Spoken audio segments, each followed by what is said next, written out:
ವಿಶ್ವವನ್ನೇ ನೋಡುತ್ತಿರುವ ಆತ್ಮನಿಗೆ ವಿಶ್ವಾತ್ಮ ವೈಶ್ವಾನರ ವಿಶ್ವ ವೈಶ್ವಾನರ ವ್ಯತ್ಯಾಸ ಇಲ್ಲ. ಅದು ಹಗಲು ಬೇರೆ ಮಾಡಿದ್ದಾರೆ ವ್ಯಾಖ್ಯಾನಕಾರರು. ವಿಶ್ವ ಬೇರೆ ವ್ಯಕ್ತಿ ಜೀವ, ವೈಶ್ವಾನರ ಸಮಷ್ಟಿ ಜೀವ ಅಂತಾರೆ. ಹಾಗಲ್ಲ ಇಲ್ಲ.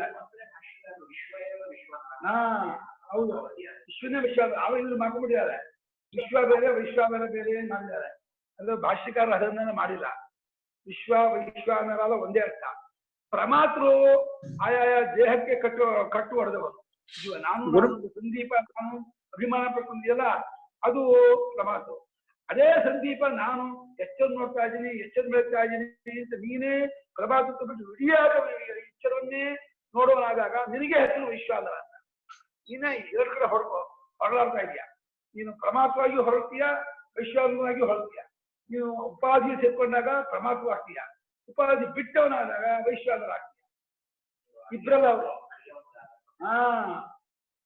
ಅವನಿಗೆ ಅದೇ ವೈಶ್ವಾನರ ತೋರ್ಕೊಳ್ಳೋದು ಪ್ರಮಾತೃ ಮೂಲಕವಾಗಿ ತೋರ್ಕೊಳ್ಳೋದು. ಪ್ರಮಾತೃತ್ವ ಬಿಟ್ಕೊಂಡ್ರೆ ವೈಶ್ವಾನ ಬಿಚ್ಚೋಕೆ ಇನ್ನೊಂದು ಭಾವ ಇಲ್ಲ. ಪ್ರಮಾತೃ ಮೂಲಕವಾಗಿ ನಾವು ವೈಶ್ವಾನ ಬಿಟ್ಟಿಸ್ಕೊಳ್ಬೇಕು. ಅದೇ ಪ್ರಮಾತೃತ್ವ ಇಲ್ಲ ಅದಕ್ಕೆ. ಅದು ಪ್ರಮಾಣಗಳನ್ನು ಬಳಸುವಾಗ ಪ್ರಮಾತ. ವೈಶ್ವಾನರ ಪ್ರಮಾಣಗಳನ್ನು ಇಟ್ಕೊಂಡು ನೋಡೋಣ. ಎಚ್ಚರವನ್ನ ನೇರ ನೋಡ್ತಾರೆ. ಇಡೀ ಎಚ್ಚರವನ್ನು ನೋಡುವಾಗ ಅನುಭವ. ಎಚ್ಚರಕ್ಕೆ ಬಣ್ಣ ಇಲ್ಲ, ಎಚ್ಚರಕ್ಕೆ ಕ್ರಿಯೆ ಇಲ್ಲ, ಎಚ್ಚರಕ್ಕೆ ಗುಣ ಇಲ್ಲ, ಎಚ್ಚರಕ್ಕೆ ಜಾತಿ ಇಲ್ಲ, ಎಚ್ಚರಕ್ಕೆ ಸಂಬಂಧ ಇಲ್ಲ. ಯಾಕಂದ್ರೆ ಎಚ್ಚರ ಅದ್ವಿತೀಯ. ಎಚ್ಚರೊಳಗೆ ಗುಣ ನಾಮ ಕ್ರಿಯೆ ಎಲ್ಲ ಇರೋದು. ಅದರಿಂದ ಎಚ್ಚರ ಅನ್ನುವಂತಹ ಅನುಭವ ಏನಿದೆ ವಿಶ್ವಾನ ಮಾಡ್ಕೊಂಡು ಅದು ನಿರ್ವಿಕಲ್ಪಕ ಅನುಭವ. ಪ್ರಮಾತೃ ಮಾಡ್ಕೊಳ್ಳೋ ಅನುಭವ ಇದೆಯಲ್ಲ. ಪ್ರಮಾತೃ ಒಂದು ನಿಂಬೆ ಹಣ್ಣು ನೋಡಿದಾಗ ಅದು ಹಳದಿ ಆಗಿದೆ, ಗುಂಡಿಗಿದೆ, ಹುಳಿಯಾಗಿದೆ, ಇಷ್ಟು ತೂಕ ಇದೆ, ಎಲ್ಲ ವಿಕಲ್ಪ ಮಾಡ್ತಾನೆ. ಸವಿಕಲ್ಪಕ ಅನುಭವ. ಪರಮಾತ್ಮನ ಎಲ್ಲಾ ಜ್ಞಾನವು ಸವಿಕಲ್ಪಕ ಜ್ಞಾನ, ಸವಿಕಲ್ಪಕ ಅನುಭವ. ಅದು ಸಮಷ್ಟಿಯಾಗಿರೋ ವಿಶ್ವಾಸದ ಜ್ಞಾನ ಇದೆಯಲ್ಲ, ಅದು ನಿರ್ವಿಕಲ್ಪಕ ಅನುಭವ. ಅಷ್ಟಲ್ಲ, ಸ್ಟೇಜ್ ಇಲ್ಲ. ಪರಮಾತ್ಮ ಈ ದೇಹದಲ್ಲಿ ಇಲ್ಲಿದ್ದು ನೋಡ್ತಾ ಇರಲ್ಲ. ವಿಶ್ವ ಎಚ್ಚರ ನೋಡುವಾಗ ಎಚ್ಚರವಾಗಿಯೇ ಎಚ್ಚರ ನೋಡ್ತಾ ಇದ್ದಾನೆ. ಅವನು ವಿಶ್ವಾತ್ಮನಾಗಿ ವಿಶ್ವ ನೋಡ್ತಾ ಇದ್ದಾನೆ. ಅವನಿಗೆಲ್ಲೋ ಒಂದು ಸ್ಟೇಜ್ ಮೇಲೆ ಕುತ್ಕೊಂಡು ಪ್ರಪಂಚ ನೋಡ್ತಾ ಇಲ್ಲ. ನಾನೇ ಅಲ್ಲಿ ನಾವು ಎಚ್ಚರವಾಗಿದ್ದೇನೆ ಅಂತ ನಮ್ದೇ ಅನುಭವ. ಏನೋ ಎಚ್ಚರವಾಯ್ತು, ಎಚ್ಚರವಾಗಿದ್ದೀನೋ, ನಾನು ಎಚ್ಚರವಾಗಿದ್ದೀನಿ ಅಂತೀಯ. ನೀನ್ ಎಚ್ಚರವಾಗಿದ್ದೀನಿ ಅನ್ನುವಾಗ ನೀನು ಪ್ರಮಾದವಾಗಿರಲ್ಲ. ನಾನು ಮತ್ತೆ ಎಚ್ಚರ ಇವಾಗ ಹೋಗ್ಬೇಕು, ನಾನು ಬಾತ್ರೂಮ್ ಹೋಗ್ಬೇಕು, ಹಲ್ಲು ಉಜ್ಬೇಕು, ಸ್ನಾನ ಮಾಡಬೇಕು, ಪ್ರಮಾದವಾಗ್ತೀಯ. ನಿನಗೆ 2 ರೂಪಾಯಿ ಹೊರಟ ಎಚ್ಚರವಾಗಿದ್ದೀನಿ ಅನ್ನೋ ಅನುಭವವನ್ನು ನೀವು ವಿಶ್ಲೇಷಣೆ ಮಾಡಕ್ ಹೋದ್ರೆ ಎಚ್ಚರ ಅನ್ನೋದು ಏನಿದೆ ಅದೇ ನಾನಾಗಿದ್ದೀನಿ. ಈಗ ಮಣ್ಣು ಮಡಕೆಯಾಗಿದ್ದೀನಿ ಅಂತಂದ್ರೆ ಏನೋ, ಮಣ್ಣೆ ಮಡಕೆಯಾಗಿ ತೋರ್ತಾ ಇದೆ ಅಂತ ಅರ್ಥ. ನಾನು ಎಚ್ಚರವಾಗಿದ್ದೀನಿ ಅಂದ್ರೆ, ಎಚ್ಚರ ಅಂದ್ರೆ ಪಂಚಭೂತಗಳು, ನಾಮರೂಪಗಳು, ಕಾಲದೇಶಗಳು, ಕಾರ್ಯಕಾರಣಗಳು, ದೇವತೆಗಳು, ಜನ್ಮಾಂತ ಲೋಕಾಂತರ, ಪುಣ್ಯ ಪಾಪ ಎಲ್ಲರ ಒಟ್ಟೆ ಎಚ್ಚರ. ಅದು ನಾನಾಗಿದ್ದೀನಿ ಅಂತ ಅರ್ಥ ಅಲ್ವಾ? ಮನೆ ಅಂತಂದ್ರೆ ಅಡಿಗೆ ಮನೆನೋ ಬಾತ್ರೂಮ್ ಮನೆ ಅಂದ್ರೆ ಯಾವ್ದು? ಎಲ್ಲ ಸೇರಿ. ಹಾಗೆ ಎಚ್ಚರ ಅಂದ್ರೆ ಏನೇನು ಸೇರಿದೆಯಲ್ಲ, ಎಚ್ಚರ ಅನ್ನೋ ಮೂಟೆ ಒಳಗೆ ಏನೇನಿದೆ? ಪಂಚಭೂತ ಇದೆ ಎಚ್ಚರದ ಮೂಟೆ ಒಳಗೆ. ಪಂಚಭೂತ ಏನ್ ಗೊತ್ತಾ? ಭೂಮಿ, ನೀರು, ತೇಜಸ್ಸು, ವಾಯು, ಆಕಾಶ. ಆಮೇಲೆ ಕಾಲದೇಶ ಇದೆ, ಕಾರ್ಯಕಾರಣ ಭಾವ ಇದೆ, ಜನ್ಮಾಂತ ಲೋಕಾಂತರ, ಪುಣ್ಯ ಪಾಪಗಳು, ದೇವತೆಗಳು, ನಕ್ಷತ್ರಗಳು, ಗುರುಗಳು, ಅಧ್ಯಾತ್ಮ, ದೇಹೇಂದ್ರಿಯ ಮನೋಬುದ್ಧಿ, ಪ್ರಾಣ. ಅದು ಎಚ್ಚರದೊಳಗಿದೆ. 3 ಅಧ್ಯಾತ್ಮ, ಅಧಿಭೂತ, ಅಧಿದೈವ. ಇದು ಒಟ್ಟೆ ಎಚ್ಚರ. ಇದನ್ನ ನಾನೇ ಆಗಿದ್ದು ನೋಡ್ತಾ ಇದ್ದೀನಿ. ನಾನಾಗಿ ನೋಡ್ತಾ ಇರೋದ್ರಿಂದ ನನಗೆ ಹೆಸರೇನು? ವಿಶ್ವಾತ್ಮ ವೈಶ್ವಾನರ ಅಂತ ಹೇಳಿದ್ರು. ವಿಶ್ವ ಆತ್ಮ ಯಸ್ಯ ಸಹ ವಿಶ್ವಾತ್ಮ. ಈ ವಿಶ್ವವೇ ಆತ್ಮ ಸ್ವರೂಪ ವಿಶ್ವಾತ್ಮ.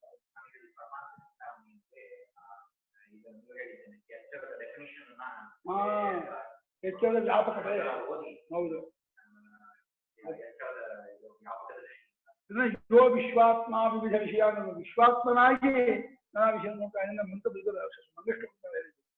ಗುರುಗಳೇ, ಈ ಆಯಾ ಅವಸ್ಥೆನಲ್ಲಿ ಇರ್ತಕ್ಕಂಥ ಪ್ರಮಾತೃ ಸಾಧ್ಯವೇ ಇಲ್ವಾ? ಕನಸಿನ ಪ್ರಮಾತೃ ಎಚ್ಚರಕ್ಕೆ ಬರಲ್ವಾ?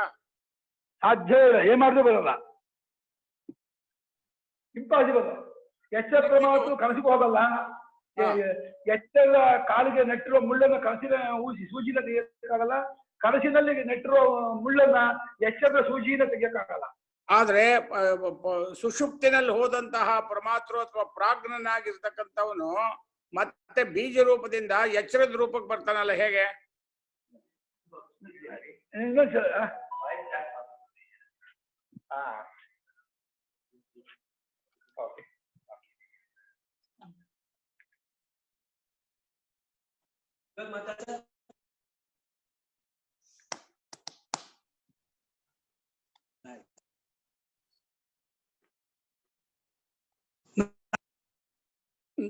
ಗುರುಗಳೇ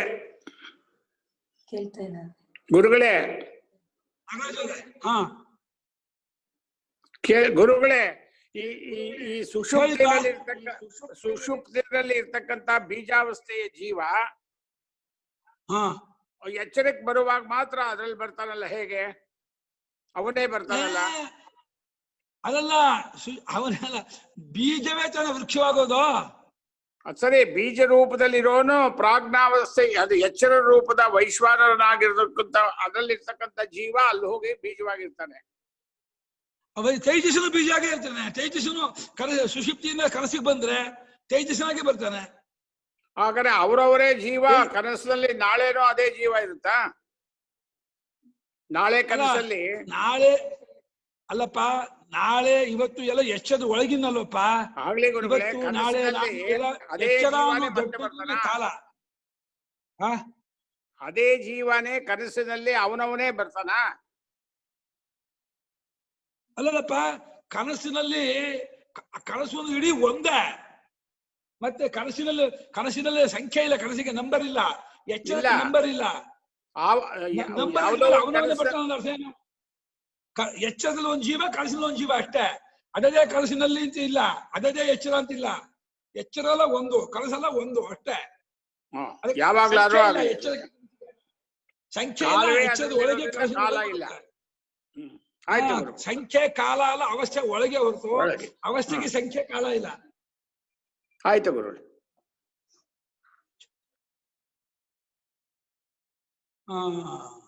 ಸರ್ವಜ್ಞಕ್ಕೆ ತದ್ಬ್ರಹ್ಮ ಅಯಮಾತ್ಮ ಬ್ರಹ್ಮ ಸೋಯಮಾತ್ಮ ಚತುಷ್ಪಾದ್. ಓಂ ಸರ್ವಜ್ಞಕ್ಕೆ ತದ್ಬ್ರಹ್ಮ ಅಯಮಾತ್ಮ ಬ್ರಹ್ಮ ಸೋಯಮಾತ್ಮ ಚತುಷ್ಪಾದ್. ಸರ್ವಂ ಹಿ ಬ್ರಹ್ಮ ಅಯಂ ಬ್ರಹ್ಮ ಅಯಂ ಆತ್ಮ ಬ್ರಹ್ಮ ಸಹ ಅಯಂ ಆತ್ಮ ಚತುಷ್ಪಾದ್. ಮುಂದೆ ಅಯಮಾತ್ಮ ಬ್ರಹ್ಮ ಅಲ್ಲಿದೆಯಲ್ಲ, ಸರ್ವಂ ಇದೆಯಲ್ಲ, ಸರ್ವಂ ಬ್ರಹ್ಮ ಆಗ ಬ್ರಹ್ಮಾನ ಪುಲ್ಲಿಂಗ ಆಗುತ್ತೆ. ಸರ್ವ ಬ್ರಹ್ಮ ಭಗವಾನ. ಏತತ್ ಸರ್ವಂ ಅಂತ ಇದ್ದಾಗ ನಪುಂಸಕಲಿಂಗ ಇದ್ದಾಗ ಬ್ರಹ್ಮ ಬ್ರಹ್ಮಣಿ ಬ್ರಹ್ಮಾಣಿ ನಪುಂಸಕಲಿಂಗ. ಬ್ರಹ್ಮ ಅಂತ ಪುಲ್ಲಿಂಗ ಆಗ್ಬಿಡ್ತದೆ. ಬ್ರಹ್ಮ ಬ್ರಹ್ಮಾಣು ಬ್ರಹ್ಮಾಣ ಆಗುತ್ತೆ. ಇಲ್ಲಿ ಏತತ್ ಅನ್ನೋದು ಅನುವಾದ. ಇದೆಲ್ಲ ಅಭಿನಯ ಅನುವಾದ ಅಲ್ಲ, ಅಭಿನಯ. ಇದೆಲ್ಲ ಅಭಿನಯ ಮಾಡ್ತಾ ಇದ್ದಾರೆ. ಇದೆಲ್ಲ ಕಾಣ್ತಾ ಇದೆಯಲ್ಲಪ್ಪ, ಏತತ್ ಸರ್ವಂ, ಇದೆಲ್ಲವೂ ಬ್ರಹ್ಮವೇ. ಬ್ರಹ್ಮವೇನ ಅಭಿಧೇಯ ವಸ್ತು ತತ್ವ, ಪರಮಾರ್ಥ ತತ್ವವೇ. ಇದೆಲ್ಲವೂ ಹೊರಗಿದೆ ಬ್ರಹ್ಮ. ಇದೆಲ್ಲವೂ ಬ್ರಹ್ಮ ಆದ್ಮೇಲೆ ನಾನು ಎಲ್ಲವೂ ಸೇರ್ಕೊಂಡಿರ್ತಾನೆ. ನನ್ನನ್ನು ಬಿಟ್ಟು ಎಲ್ಲವೂ ಇದೆಯಾ? ಎಲ್ಲವೂ ಬ್ರಹ್ಮ, ಅದು ನನ್ನನ್ನು ಬಿಟ್ಟಿರಕ್ ಸಾಧ್ಯವಾ? ಎಲ್ಲವೂ ಬ್ರಹ್ಮ ಆದ್ಮೇಲೆ ಅದು ನನ್ನಲ್ಲೂ ಇರಲೇಬೇಕು. ನನ್ನಲ್ಲಿಲ್ಲದ ಬ್ರಹ್ಮವು ಎಲ್ಲಾ ಕಡೆಯಲ್ಲಿದೆ ಅಂತ ಆಗೋದೇ ಇಲ್ಲ ಅಲ್ವಾ? ಬ್ರಹ್ಮವು ಎಲ್ಲಾ ಕಡೆಯಲ್ಲಿದೆ, ಎಲ್ಲವೂ ಆಗಿದೆ ಅಂದ್ರೆ ಅದು ನನ್ನಲ್ಲೂ ಇರಲೇಬೇಕು, ನಾನು ಆಗಿರ್ಲೇಬೇಕು. ನನ್ನಲ್ಲಿಲ್ಲದ, ನಾನು ಆಗಿರದ ಬ್ರಹ್ಮ ಎಲ್ಲವೂ ಆಗಿದೆ ಅಂದ್ರೆ ಆ ಮಾತಿಗೆ ಅರ್ಥ ಇಲ್ಲ. ಎಲ್ಲ ಅನ್ನೋದಕ್ಕೆ ನಿಸ್ಸಂಕೋಚವಾಗಿ ಅರ್ಥ ಮಾಡಿದಾಗ, ನಿಸ್ಸಂಕೋಚ ಆಗಿದೇನೋ ಏನು ಒಂದನ್ನು ಇಟ್ಕೊಳ್ಳದೆ ನೀನು ಪೂರ್ಣ ವ್ಯಾಪಕವಾಗಿ ಅರ್ಥ ಇಟ್ಕೊಂಡ್ರೆ ಎಲ್ಲಾನು ನಾನು ಇನ್ಕ್ಲೂಡ್ ಆಗ್ತೀನಿ. ಎಲ್ಲಾನು ನಾನು ಸೇರಿದಿನ ಇಲ್ವಾ? ಹಾಗಾದ್ರೆ ಎಲ್ಲವೂ ಬ್ರಹ್ಮ. ಈ ಆತ್ಮನೋ ಬ್ರಹ್ಮ, ಅಯಮಾತ್ಮ ಬ್ರಹ್ಮ. ಇದನ್ನ ಮಹಾವಾಕ್ಯ ಅಂತಾರೆ. ತತ್ವಮಸಿ ಅಹಂ ಬ್ರಹ್ಮಾಸ್ಮಿ ಅಯಮಾತ್ಮ ಬ್ರಹ್ಮ. ಆದ್ರೆ ಇಲ್ಲಿ ಅಯಮಾತ್ಮ ಬ್ರಹ್ಮ ಅನ್ನುವಾಗ ಈ ಆತ್ಮನು ಬ್ರಹ್ಮ ಅಂದ್ರೆ ಸರ್ವಜ್ಞ ಕ್ಷೇತ್ರ ಬ್ರಹ್ಮನ ಹೇತುವಾಕ್ಯವೇ ಹೊರತು, ಸಮರ್ಥಕ ವಾಕ್ಯವೇ ಹೊರತು ಸ್ವತಂತ್ರ ವಾಕ್ಯ ಅಲ್ಲ. ಇದು ಸರ್ವಜ್ಞ ಕ್ಷೇತ್ರ ಬ್ರಹ್ಮ ಅಂದ್ರೆ ಪ್ರಧಾನ ವಾಕ್ಯ. ಎಲ್ಲವೂ ಬ್ರಹ್ಮವಾದ ಮೇಲೆ ಅವಾಗ ಈ ಆತ್ಮನು ಬ್ರಹ್ಮವಾಗ್ತದೆ. ಅದೇನು ಒಳ್ಳೆ ಇಂಗ್ಲಿಷ್ ವಾಕ್ಯ ಇದ್ದಾಗಿದೆ ಗುರುಗಳೇ. ಅದೊಂದು ಇಂಗ್ಲಿಷ್ ವಾಕ್ಯ ಇದ್ದಾಗಿದೆ. ಐ ಆಮ್ ಆತ್ಮ ಅಂಡ್ ಬ್ರಹ್ಮ ಅಂತ. ಇಂಗ್ಲಿಷ್ ಯಾಕೆ ಆಗಿದೆ? ಐ ಆಮ್ ಆತ್ಮ ಅಂಡ್ ಬ್ರಹ್ಮ ಅಂತ ಇದ್ದಾಗಿದೆ. ಅಯಂ ಆತ್ಮ, ಐ ಆಮ್ ಅಲ್ಲ, ಅಯಂ ಐ ಆಮ್ ಅಲ್ಲ, ಇಂಗ್ಲಿಷಲ್ಲೂ ಅದೇ ಆಗುತ್ತೆ. ಐ ಆಮ್ ಆತ್ಮ ಅಂಡ್ ಬ್ರಹ್ಮ ಅಂತ. ನಿಮ್ ಚೆನ್ನಾಗಿ ಇಂಗ್ಲಿಷ್ ಉಪ್ಪಿನಕಾಯಿ ಊರ್ ಬಿಟ್ಟಿದೆ ಇಂಗ್ಲಿಷ್ ಭಾವ, ಅದಕ್ಕಾಗಿ ಅದೇ ತೋರುತ್ತೆ. ಅದಕ್ಕೆ ಯಾರಿಗೆ ಏನ್ ಸಂಸ್ಕಾರ ಇರೋದು ಅದ್ರ ತಕ್ಕಾಗೆ ಕಾಣುತ್ತೆ. ಆ ವಾಸನೆ ಹಾಗೆ ಅರ್ಥ ಮಾಡಿಸುತ್ತೆ. ಅಯಮಾತ್ಮ ಬ್ರಹ್ಮ ಸ್ವಯಂ. ಈ ಆತ್ಮನು 4 ಪಾದಗಳುಳ್ಳವನು. 4 ಪಾದ ಅಂದ್ರೆ ಹಸುವಿಗೆ 4 ಕಾಲಿದೆ ಹಾಗಲ್ಲ. 4 ಪಾದ ಅಂದ್ರೇನು? ಒಂದೊಂದು ಪೂರ್ಣವೇ. ಕಾರ್ಷಾಪಣವದು. ಕಾರ್ಷಾಪಣ ಅಂದ್ರೇನು? ಒಂದು ದೊಡ್ಡ ದುಡ್ಡದು ಚಿನ್ನದ ನಾಣ್ಯ. ಅದರಿಂದ ಕೊತ್ತಂಬರಿ ಸೊಪ್ಪು ಆಮೇಲೆ ಇನ್ನೇನೋ ಸಣ್ಣ ಪುಟ್ಟ ತರಕಾರಿ ತಗೊಳಕ್ ಅದನ್ನು ಉಪಯೋಗಿಸಕ್ಕಾಗಲ್ಲ. ಅದನ್ನು ವಿಭಾಗ ಹಣ ವಿಭಾಗ ಮಾಡ್ಕೋಬೇಕು. 16 ಅಣೆ ಮಾಡ್ಕೊಳ್ತಾರೆ. 16 ಅಣೆ ಅವಾಗ 1 ಅಣೆ ಅದು ಬಿಲ್ಲೆ ಕಾಸು ಬರ್ಕೊಂಡು ವ್ಯವಹಾರ ಮಾಡ್ತಾರೆ. ಅದು ಅದರ ಒಳಗಿನ ಭಾಗವೇ ಹೊರತು ಅದು ಬೇರೆ ಅಲ್ಲ. 4 ಕಾಲಲ್ಲಿ ಒಂದ್ ಕಾಲು ಸಂಬಂಧ ಇಲ್ಲ. ಇಲ್ಲಿ ಕಾರ್ಷಾಪಡ ಭಾಗ. ಈಗ ₹1 4 ಆಣೆ ಅಂತೀವಲ್ಲ, 4 ಆಣೆ 8 ಆಣೆ 12 ಆಣೆ ಅಂತೀವಲ್ಲ. ಇವಾಗ ಆಣೆ ಗೊತ್ತಿದೆ ನಿಮ್ಗೆ? ನೀವು ಆಣೆ ಗೊತ್ತೇ ಇದು 4 ಆಣೆ ಇವಾಗ ಇದೆಯಾ? ಇವಾಗಲೂ ಇಲ್ಲ ಅಲ್ವಾ? 4 ಆಣೆ 8 ಆಣೆ ಹೋಗಿದೆ. ಹೋಗೈತಾ?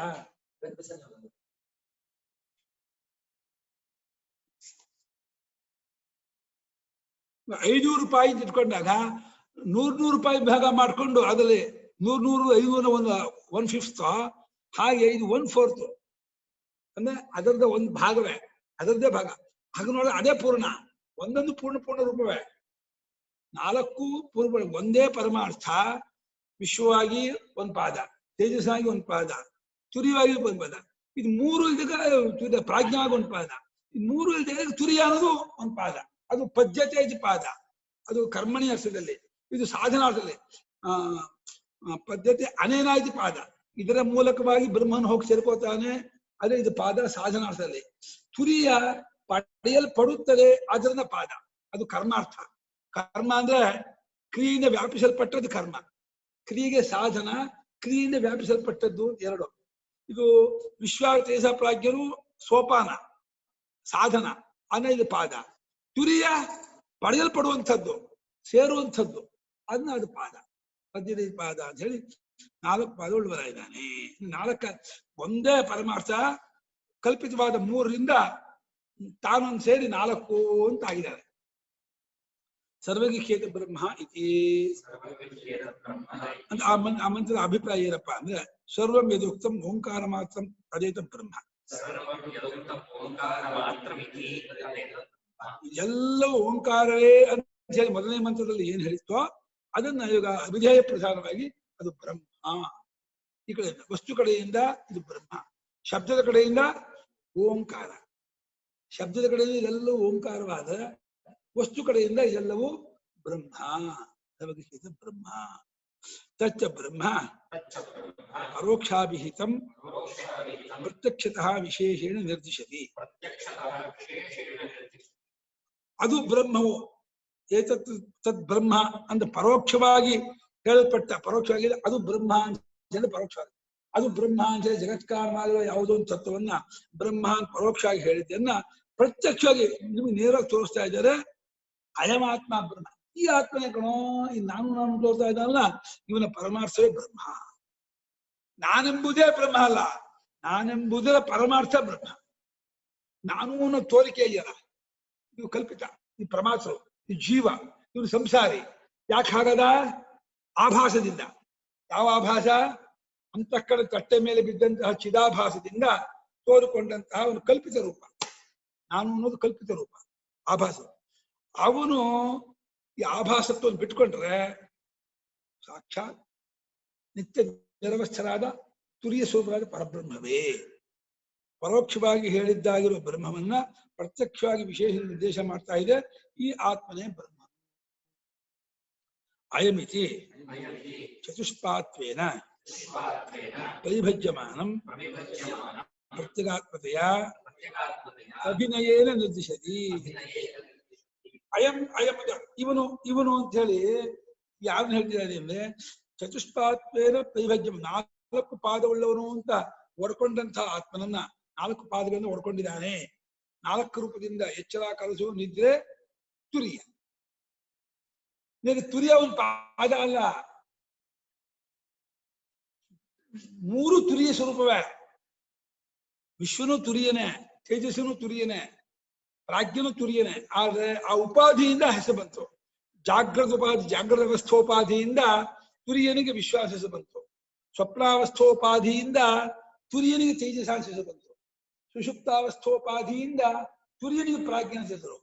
ಅವಸ್ಥೆಯೂ ಇಲ್ಲ ಅಂದ್ರೆ ಉಪಾಧಿಯೂ ಇಲ್ಲ, ಉಪಹಿತನೂ ಇಲ್ಲ ಅಂದ್ರೆ ತುರಿಯನೇ ಅವನು. ಉಪಾಧಿ ಉಪಹಿತ, ಉಪಾಧಿಯಲ್ಲಿ ತೋರುವನು ಉಪಹಿತ. ಕರೆಂಟು ಉಪಹಿತ, ಬಲ್ಬು ಉಪಾಧಿ. ಉಪಾಧಿಯಿಂದ ಏನೋ ಕರೆಂಟ್ ತೋರ್ಕೊಳ್ಳುವ ಜಾಗ, ಬೆಂಕಿ ತೋರ್ಕೊಳ್ಳುವ ಜಾಗ. ಕಟ್ಟಿಗೆ, ಕಟ್ಟಿಗೆ ಏನೋ ಅವಾಗ ಉಪಾಧಿ. ಬೆಂಕಿ ಉಪಹಿತ, ಸಮೀಪದಲ್ಲಿ ಇಡಲ್ಪಟ್ಟಿದೆ ಅಂತ. ಸಮೀಪದಲ್ಲಿ ಇಡಲ್ಪಟ್ಟದ್ದು ಉಪಹಿತ. ತೋರಿಕೊಳ್ಳುವ ಜಾಗ ಉಪಾಧಿ. ಇದನ್ನು ಜ್ಞಾಪಕ ಇಡಬೇಕು, ಪಾರಿಭಾಷಿಕ ಶಬ್ದಗಳು. ಈ ಎಚ್ಚರ, ಕನಸು, ನಿದ್ರೆ 3 ಉಪಾಧಿ. ಆ 3 ಉಪಾಧಿಯಲ್ಲಿ ಉಪಹಿತರಾದವರು ವಿಶ್ವತೇಜ ಪ್ರಾಜ್ಞರು. ಆದ್ರೆ ಉಪಾಧಿಯೇ ಇದೆ ಇದ್ದಾಗ ಈ ಉಪಹಿತರಿಗೆ ಉಪಹಿತರ ಹೆಸರು ಹೋಗ್ಬಿಡುತ್ತೆ. ಗಂಡ ಇದ್ರೆ ಅವ್ರು ಹೆಂಡತಿ ಆಗ್ತಾಳೆ, ಹೆಂಡತಿ ಇದ್ರೆ ಗಂಡ ಆಗ್ತಾರೆ. ನೀನ್ ಯಾರಿಗೋ ಗಂಡ? ನಾನು ಗಂಡ ಅಲ್ಲಪ್ಪ, ನಾನು ಒಬ್ಬನೇ. ನೀನ್ ಗಂಡ ವಿಶ್ವ ವಿಶ್ವ, ನೀನ್ ಯಾರಿಗೋ ಗಂಡ? ನೀನೇನ? ನಾನೇ ಅಂತೀಯ. ಆದ್ರೆ ನಾಳೆ ಮಾಂಗಲ್ಯ ತಂತು ನಾನೇನ ಅಂತ ಹೇಳಿ ನಿನಗ್ ಕಟ್ಕೊಳ್ತೀಯಲ್ಲ, ಅವಳಿಗೆಲ್ಲ ಕಟ್ಟೋದು. ನಿನಗ್ ಕಟ್ಕೊಳ್ತೀಯಲ್ಲ, ಅವಾಗ ನೋಡಿ ನಿನ್ ಗಂಡ ಆಗ್ತೀಯ. ನೀನ್ ಏನ್ ಅನ್ಕೊಂಡಿನ? ಅವಳಿಗೆ ಕಟ್ತಾ ಇದ್ದೀನಿ ಅನ್ಕೊಂಡಿದ್ಯಾ? ಅವಳಿಗೆಲ್ಲ ನೀನ್ ಕಟ್ತಾ ಇರೋದು. ನಿನಗ್ ಕಟ್ಕೊಳ್ತಾ ಇರೋದನ್ನ ಅವಳಿಗೆ ಹೇಳ್ತಾ ಇದೀಯ. ನಿಜವಾಗಿ ಕಟ್ಕೊಳ್ತಾ ಇರೋದು ನಿನಗೆ. ಇದು ಬಂಧನ. ಅವಳು ಒರಳ್ಕಲ್ ಕಟ್ಕೊಳ್ತಾ ಇದ್ದೀನಿ ಗೊತ್ತಾಗ್ತಿಲ್ಲ. ಒರಳ್ಕಲ್ ಕಟ್ಕೊಳ್ತಾ ಇದ್ದೀನಿ, ಕಟ್ಕೊಳ್ಳಿ. ಹೌದು, ಒರಳ್ಕಲ್ ಕಟ್ಕೋತಾ ಇದ್ದೀನಿ ಅಂತ. ಒರಳ್ಕಲ್ ಕಟ್ಕೊಳ್ತಾ ಇದ್ದೀನಿ ಗೊತ್ತಾಗಲ್ಲ. ಅದು ಗೊತ್ತಾಗೋದು ಆಮೇಲೆ 6 ತಿಂಗಳು ಆದ್ಮೇಲೆ ಬಿಟ್ಕೊಳಕ್ ಆಗಲ್ವಲ್ಲ, ಅವಾಗ ಗೊತ್ತಾಗುತ್ತೆ. ತುಂಬಾ ಅನ್ಯಾಯ ಗುರುಗಳೇ. ಅಲ್ಲ ಭಾರ ಅಂತಮ್ಮ. ಯಾಕಮ್ಮ ಅನ್ಯಾಯ? ಅದು ಹೆಂಗಸಿಗೂ ಹಂಗೆ. ಹೌದು, ಗಂಡಸಿಗೆ ಅಂದ್ಕೋಬೇಡಿ, ಹೆಂಗಸಿಗೂ ಹಾಗೆ. ಅದು ಹೊರಲ್ಕಲ್ಲೇ, ಅದು ಗಂಡಾಂತರ. ಅದು ಗಂಡ ಅಲ್ಲ, ಅದು ಗಂಡಾಂತರನೇ ಕಟ್ಕೊಳ್ಳೋದು. ಗಂಡ ಕಟ್ಕೊಂಡೆ ಅನ್ಕೊಂಡಿದ್ರೆ ಗಂಡನೆಲ್ಲ ಕಟ್ಕೊಂಡಿರೋದು ಗಂಡಾಂತರ ಕಟ್ಕೊಂಡಿರೋದು. ಅದಕ್ಕೇನೆ ಯಶೋದೆ ಗುಂಡ್ಕಲ್ಲೇ ಕಟ್ಟಕ್ ಹೋದ್ಲು. ಪಾಪ ಗೊತ್ತಿಲ್ಲ ಅವಳಿಗೆ. ಇಲ್ಲ, ವಸುದೇವ ಏನ್ ಕಟ್ಕೊಂಡ ಅದೇ ಮನೇಲಿ ಇತ್ತು, ಅದನ್ನೇ ಕೃಷ್ಣಂಗೂ ಕಟ್ಟಕ್ ಹೋದ್ಲು. ಪಾಪ ಅದು ಮಗುವಿನ ಮಾಣಿಕ್ಯ. ಆ ಮಗುವಿನ ಮಾಣಿಕ್ಯನಿಗೆ ಏನೋ ಕಟ್ತಿಂದ ಹೋಗ್ತಾರೆ. ಇಡೀ ವಿಶ್ವವನ್ನ ಕಟ್ಟಾಕೊಂಡ ಪರಮಾತ್ಮನ ಕಟ್ಟಾಕ್ತಿಂದ ಹೋಗ್ತಾ ಇದ್ದಾಳೆ. ಎಷ್ಟು ಒಳ್ಳೆ ಗುರುಗಳು. ಸೋಯಮಾತ್ಮ ಓಂಕಾರಾಭಿಧೇಯ ಪರಾಪರತ್ವೇನ ವ್ಯವಸ್ಥಿತಃ ಚತುಷ್ಪಾತ್ ಕಾರ್ಷಾಪಣವತ್ ಗೌರಿವಾ. ಈ ಆತ್ಮನೇ ಓಂಕಾರ ಎನ್ನುವ ಹೆಸರನ್ನು ಕರೆಸಿಕೊಂಡ ಈ ಆತ್ಮಗಳು.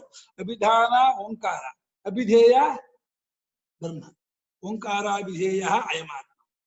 ಓಂ ಅಂತ ಹೇಳ್ತಾರೆ, ಯಾರನ್ನ ಹೇಳೋ? ಆತ್ಮನೇ. ಆ ಓಂಕಾರ ಏನ್ ಹೇಳೋ?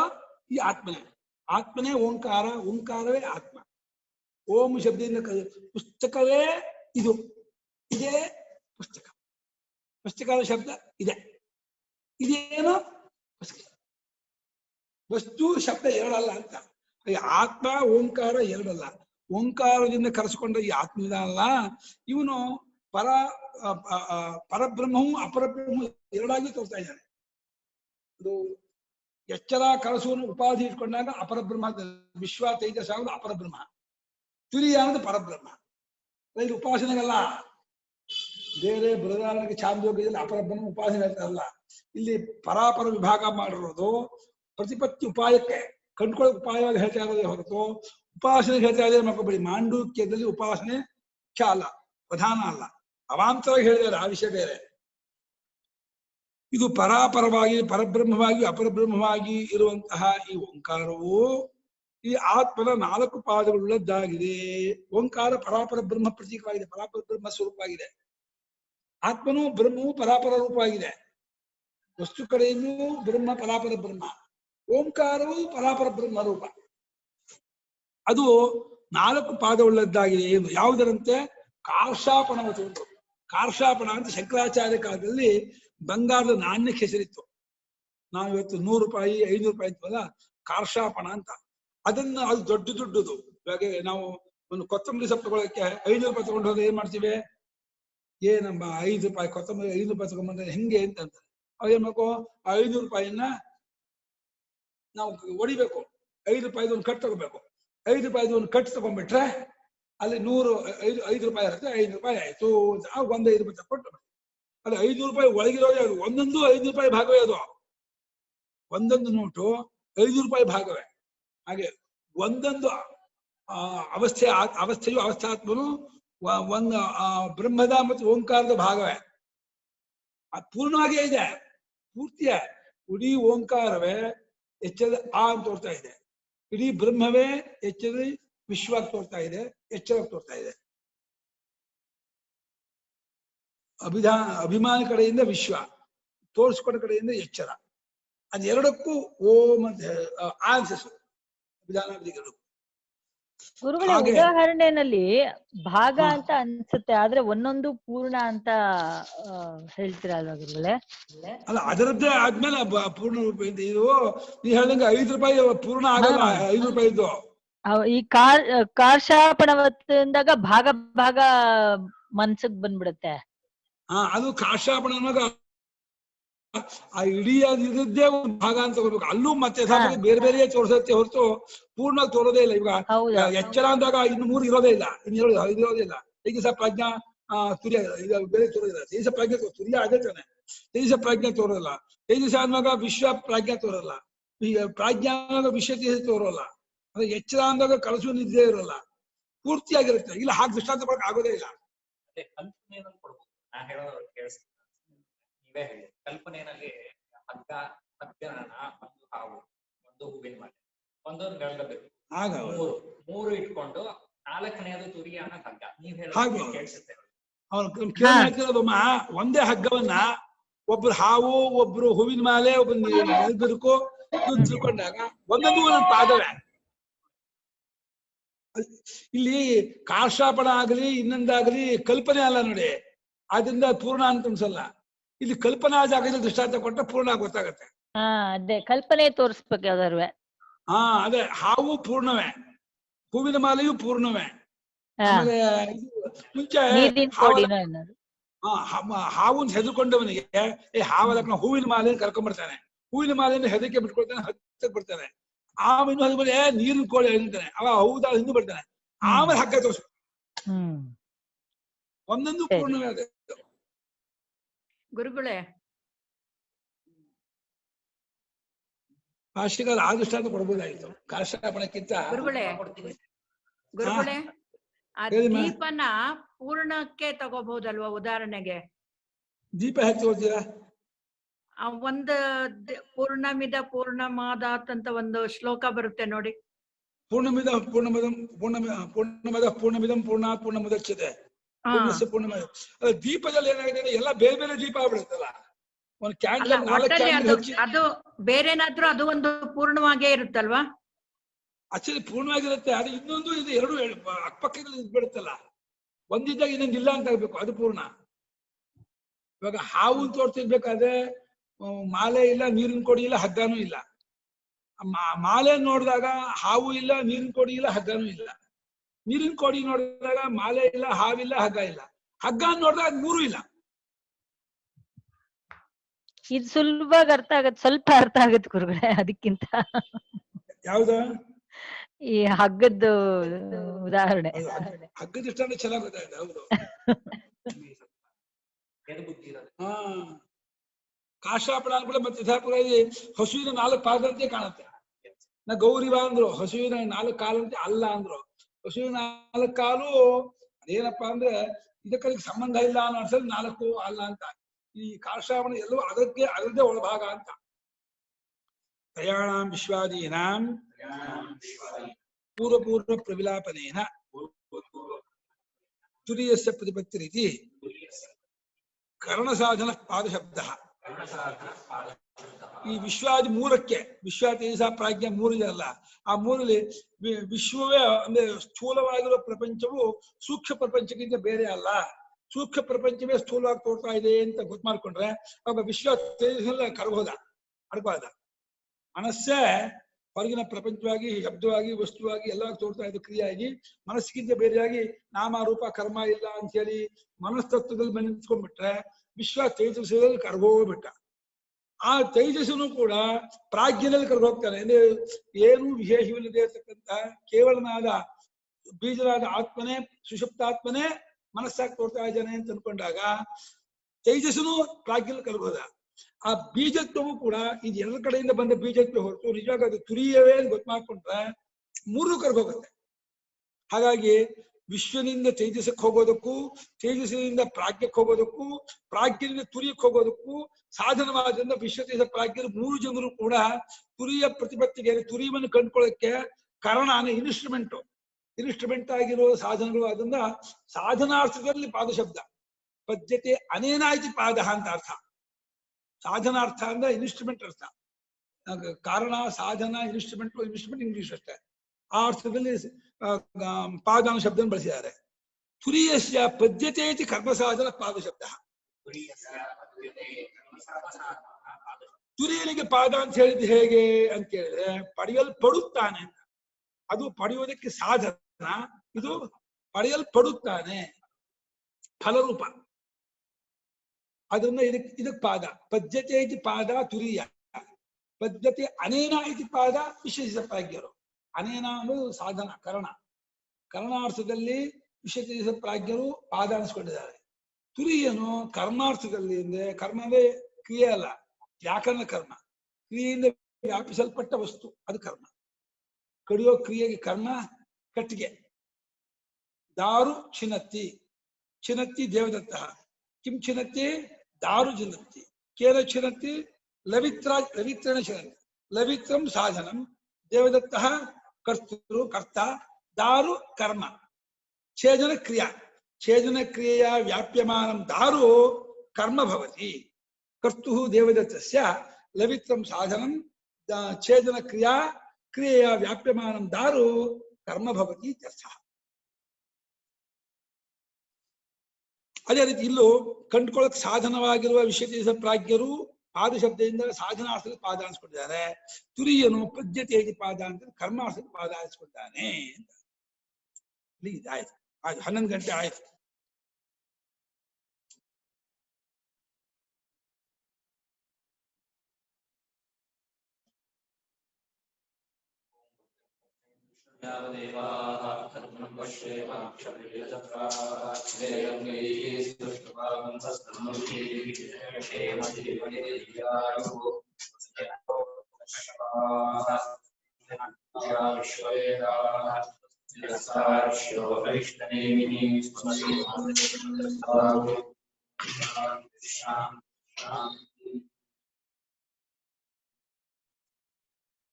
ಈಗ ಶಂಕರಾಚಾರ್ಯ ಅವರಿಗೆ ಆಚಾರ್ಯರ ಬಗ್ಗೆ ಎರಡು ಮಾತು ತಿಳಿಸ್ತಾರೆ. ಅದಕ್ಕೆ ಮುಂಚಿತವಾಗಿ ಮೈಸೂರಲ್ಲಿ ರಾಮಕೃಷ್ಣ ಶಾಸ್ತ್ರಿಗಳು ಅಂತ ಒಬ್ಬರು ಇದ್ರು. ಅವರು ಶಂಕರಾಚಾರ್ಯ ಇದ್ರ ಬಗ್ಗೆ ತತ್ವಪದ ಅಂತ ತುಂಬಾ ಹಾಡಿದ್ರು.